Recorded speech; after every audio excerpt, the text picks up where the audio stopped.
Dalam kesaksiannya, Hendra Kurniawan menjelaskan bahwa pada tanggal 10 Juli ia diperintah Verdi Sambo untuk pergi ke Jambi menemui keluarga almarhum Yosua.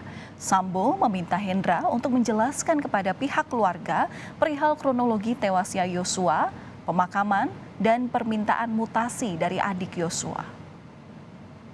Ya, tanggal 10 saya dipanggil Pak FS sore hari.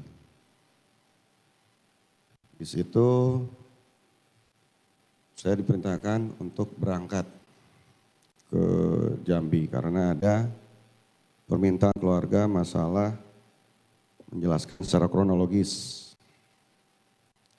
Yang kedua, terkait masalah pemakaman. Ketiga, masalah mutasi adiknya almarhum.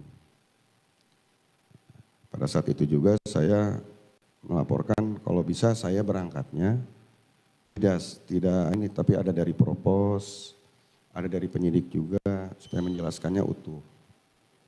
Karena kan penjelasan supaya bisa tahu semua karena yang menangani olah TKP di dalam adalah penyidik.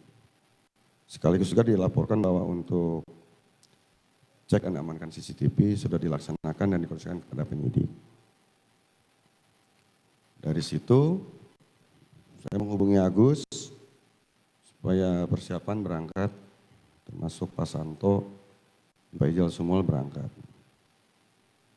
Ketika berangkat di hari Senin itulah terjadilah di sana setelah saya bertemu keluarga ada pemberitaan gaduh-gaduh, makanya saya membuat kegaduhan dalam salah satu permasalahan dalam kode etik itu.